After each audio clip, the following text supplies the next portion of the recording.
Mi trabajo tiene más que ver con política exterior, pero la idea, lo que se me ocurrió cuando estábamos armando esta presentación, y es un poco lo bueno de la presentación de Juan inicial, es que nos ubica en el contexto, y nos ubica en el 1914 y en el 2014, ¿no?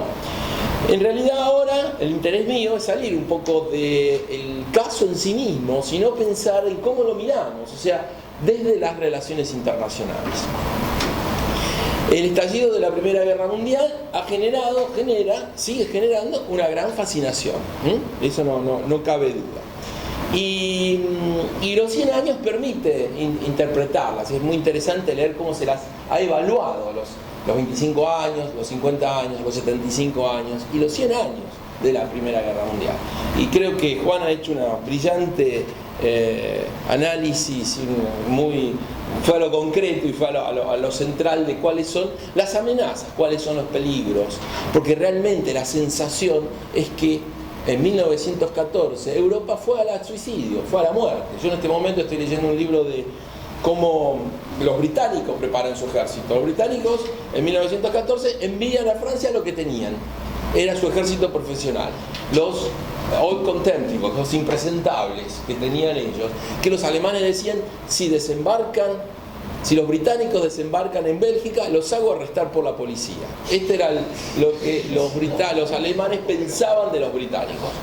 Pero estos británicos, la batalla de Mons, Cateau, frenan el avance de los alemanes.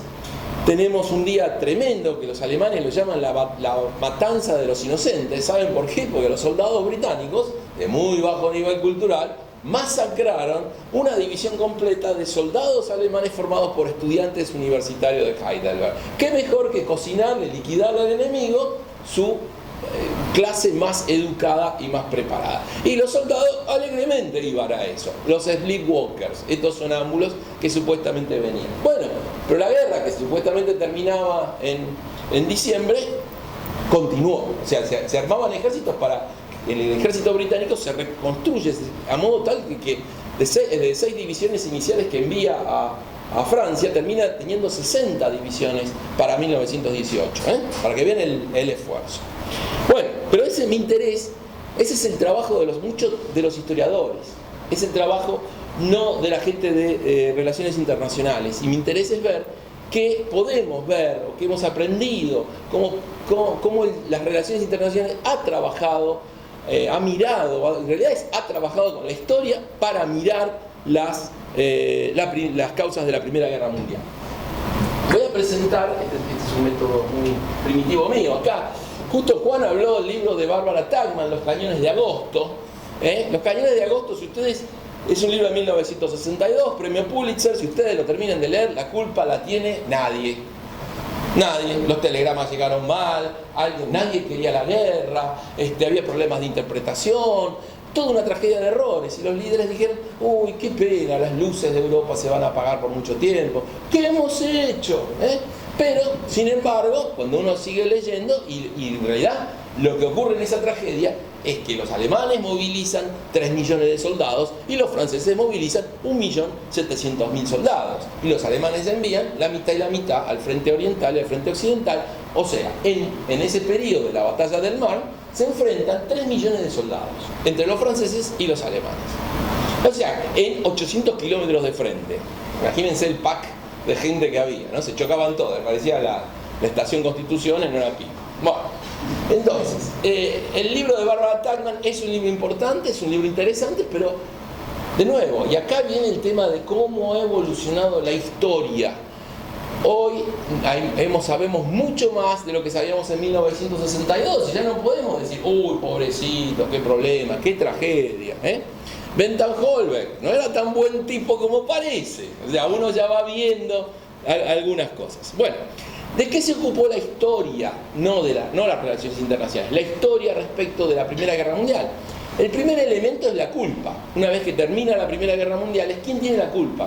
Recuerden la cláusula del Tratado de Versalles, culpaba a Alemania. Entonces todos los gobiernos se lanzaron a publicar sus libros y se lanzaron a escribir en la década del 20 y del 30 libros en los cuales ellos eran blancas palomitas que no tenían las culpas. En la década del 60 hay un libro muy importante que se llama La Escuela de Fischerita o Fritz Fischer, ¿no? De la Escuela de Hamburgo, alemana, que pone a la Primera Guerra Mundial causada efectivamente por Alemania. País ambicioso, maligno, malo, pérfido, que quiere dominar el mundo, ¿no? Tipo Pinky Cerebro, ¿vieron? Cerebro, Alemania. Queremos dominar el mundo. Esta escuela de Fischer moviliza toda una revisión a lo largo de la década. Esto empieza en el 62 con una serie de libros, continúa en los 60 y en los 70 también, rebatiendo y discutiendo esas ideas. Pero ¿qué es lo que ocurre? Finalmente, lo bueno es que al término de la Guerra Fría se abren nuevos archivos. Y con esos nuevos archivos, los historiadores han ido a buscar. Por ejemplo, Alemania le pagó a Rusia entrar a ordenarle los archivos desde la década del 20. Que había los archivos alemanes en poder de Rusia. Como los archivos estaban muy desordenados, los alemanes pudieron ir y los ordenaron. Que obviamente obtuvieron mucha información acerca de los primeros años de la posguerra. Entonces tiene gran cantidad de información, entonces empieza a aparecer información. Pero también hay archivos en Hungría, Bulgaria, Austria, se abren nuevos archivos. Se abren los archivos franceses. Los franceses tardaron mucho en abrir sus archivos, recién en la década de los 80. Bueno, y ahí, ¿qué aparece? Se va diluyendo la culpa alemana. Cuando ponemos a Alemania en perspectiva, no había mucha distancia respecto de lo que hablaban los rusos y sobre todo los austrohúngaros.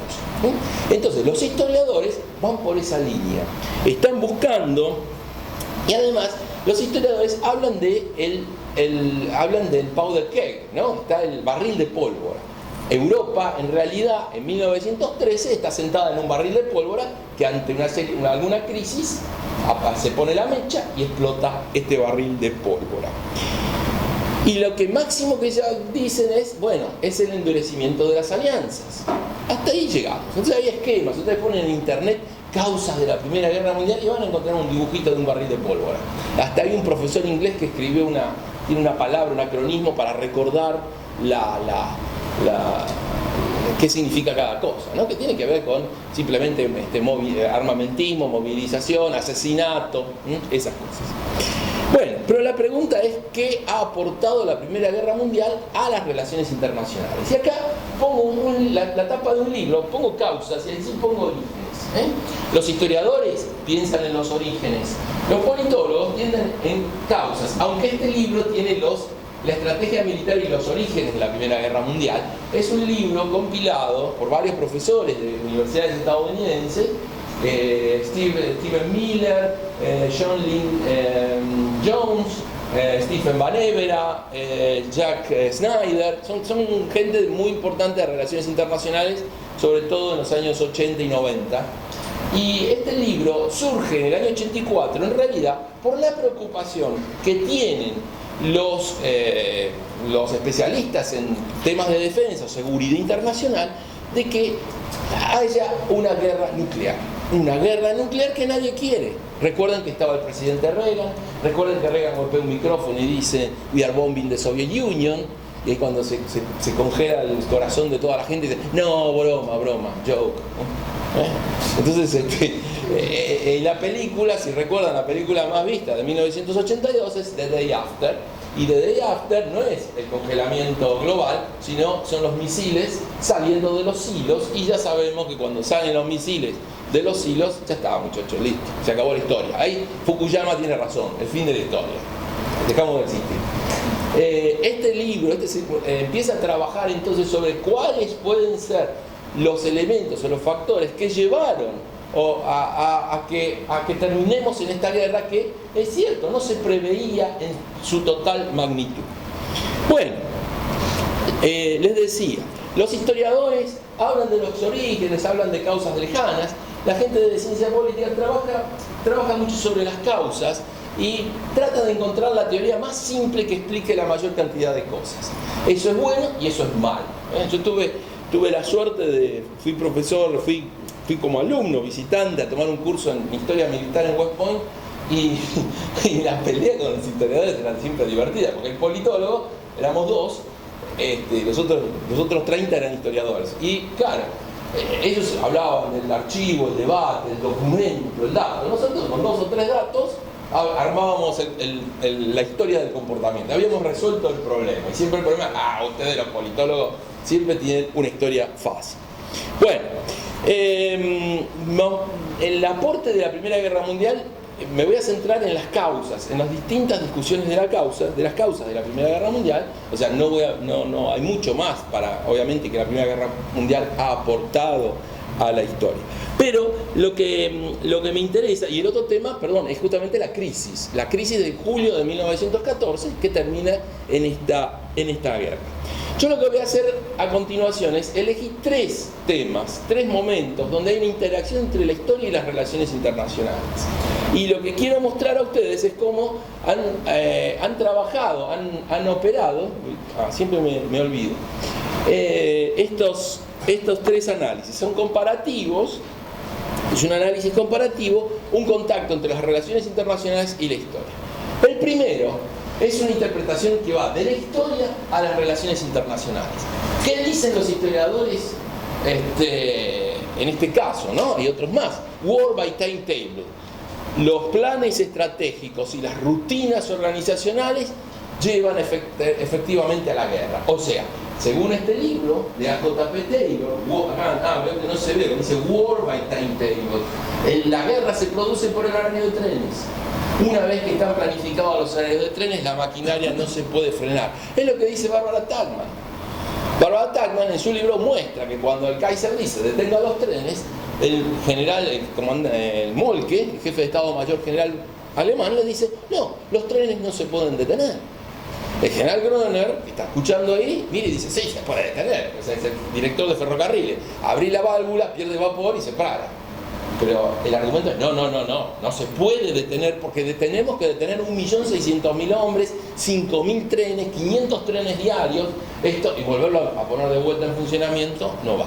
Bueno, entonces la guerra es algo que tiene que ver con la movilización. La Primera Guerra Mundial no es un problema tanto de lo apasionante, es que tiene que ver con una idea que tienen las élites, que los planes militares implican movilizar, y el que moviliza primero gana.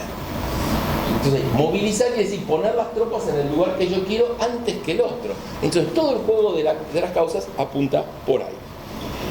Claro, esto es lo que dicen los historiadores, y hay varias líneas en esto. El caso argentino es, entonces, no tengamos ningún plan estratégico, no tengamos defensa porque es peligroso directamente. Pero bueno, un trabajo en el año 86, Jack Levy, que trabaja mucho sobre estos temas, causas de la guerra, escribe este artículo, rutinas organizacionales y causas de la guerra. Ahí las relaciones internacionales le contestan, o analizan con la metodología de las relaciones internacionales, cuál es el problema real de la guerra causada por los planes estratégicos o las rutinas organizacionales. Y la respuesta es, no causan la guerra. Solo la causan si hay ciertas condiciones. Si no tenés planes alternativos, entonces hay que estudiar por qué no tenés planes alternativos. El plan es simplemente una variable intermedia, no es la independiente, es intermedia. Tienen que haber otras emplazadas y en posición. Y, en fin, es bastante explícito, bastante interesante, lo aborda de distintos temas. Como no hay tiempo, los dejo ahí. Pero lo que quiero decirles es, en la historia, las relaciones internacionales, le dice la historia, mira, no es tan así. Esto no es así.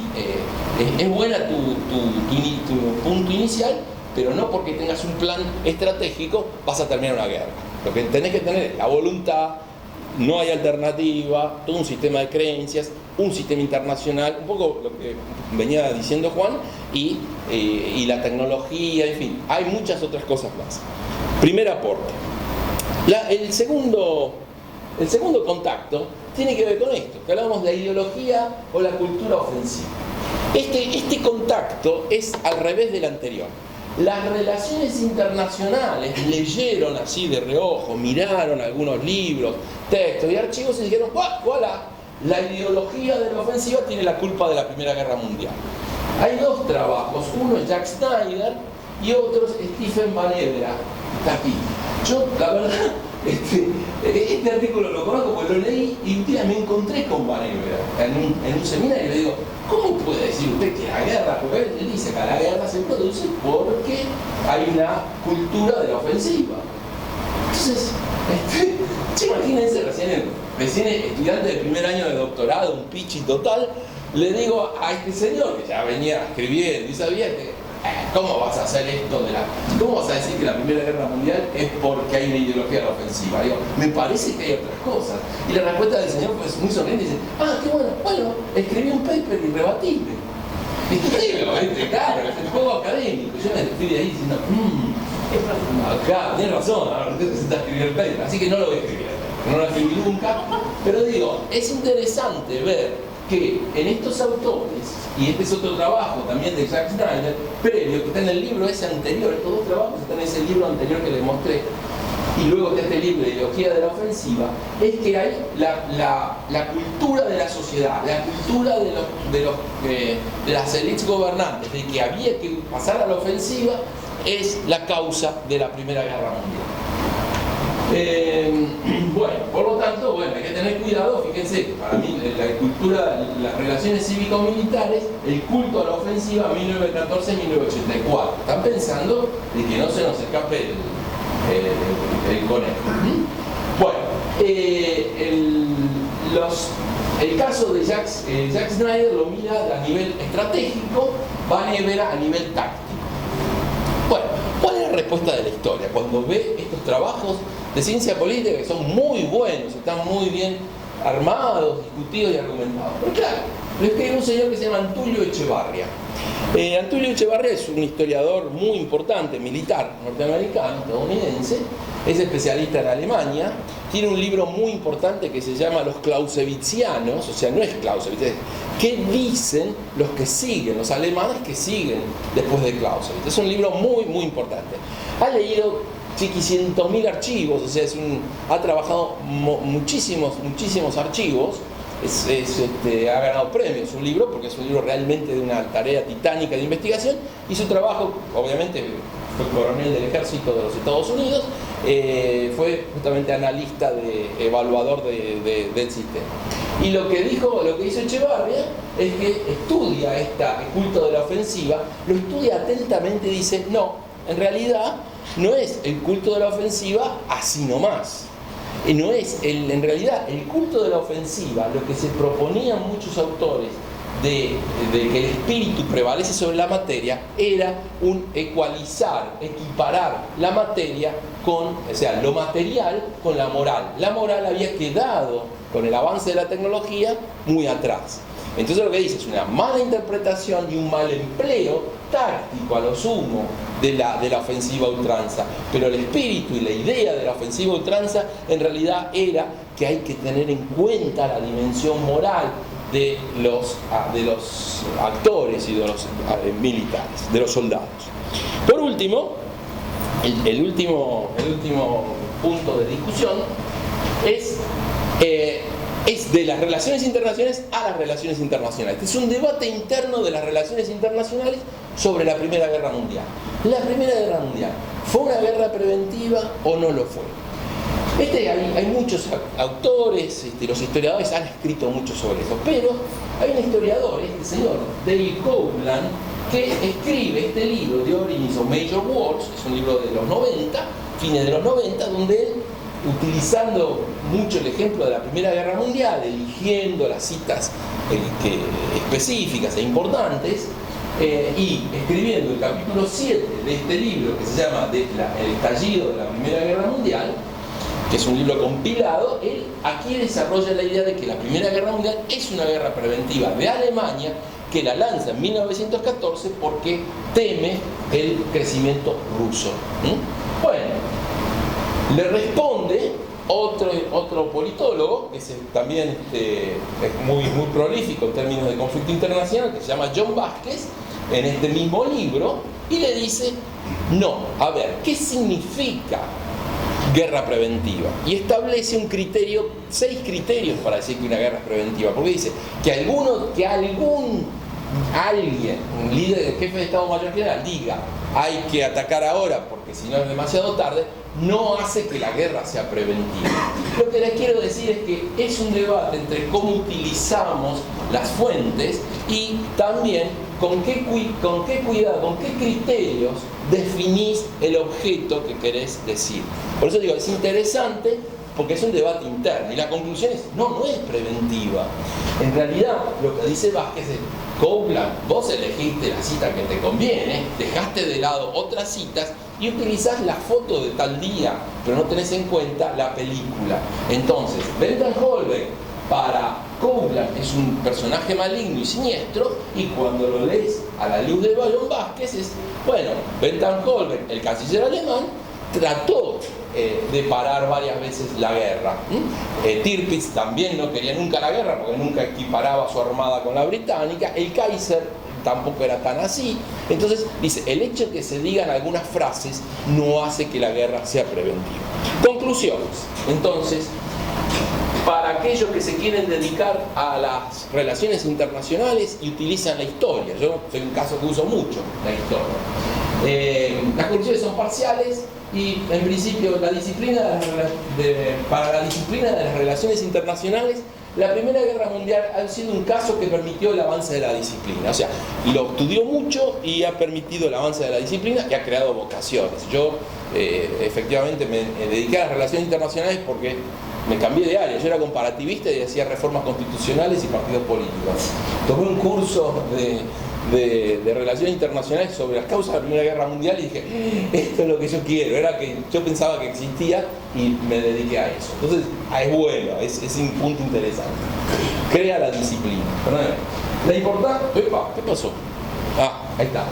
La importancia de la interacción. Es importante entender la interacción entre historiadores y la gente de relaciones internacionales y mirar qué es lo que hacen, no elegir lo que solo nos conviene, porque nos ayuda a ampliar la capacidad de análisis. Podemos ver más, es como ver la radiografía, en vez de ser plana, la podemos ver en 3D. La historia ayuda a comprender la complejidad de cada situación. Lo bueno de los historiadores, al buscar los archivos, al encontrar la carta, identificar la nota, al ver el mensaje, nos ayudan a ver que el tema es bastante más complejo que lo que nosotros decimos.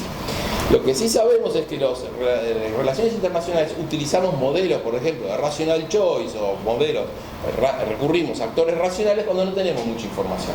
Pero si hay más información podemos trabajar mucho más con percepciones, con visiones. Las relaciones internacionales, por su parte, ayudan a establecer conexiones más sólidas. Yo creo que los historiadores intuyen lo que tienen ahí y dan una explicación. Ustedes van a ver, si toman el libro de Levi que les mostré anteriormente, van a ver que hay gráficos donde se ve la conexión de las ideas, qué se conecta con qué tiene que ver con qué, y aclara, esto es el camino por el cual uno encuentra el pensamiento, ¿no? O sea, las relaciones internacionales ayudan a hacer eso. Finalmente, la necesidad de conocer y comprender es necesario. Conocer y comprender las necesidades de ambas disciplinas. Hacemos un trabajo, muchas veces se usan las dos, y por eso digo, es bueno no solo leer el libro o el capítulo que nos sirve, sino conocer un poco más para poder ver las distintas visiones. Y finalmente, entonces, me parece a mí que lo importante, ya seamos historiadores o seamos de relaciones internacionales, es la importancia de encontrar las respuestas o buscar las explicaciones que satisfagan a la pregunta inicial que nos hacemos. O sea, lo importante es que, ¿para qué hacemos ciencia? ¿Para qué investigamos? ¿Para qué estudiamos? Para responder preguntas. Entonces, sí, la historia a los de relaciones internacionales nos ayuda a mejorar nuestra capacidad de explicación. Y eso nos permite dar respuesta a lo que estamos buscando. Entonces de ahí viene esa interacción. Por ahora hay esto.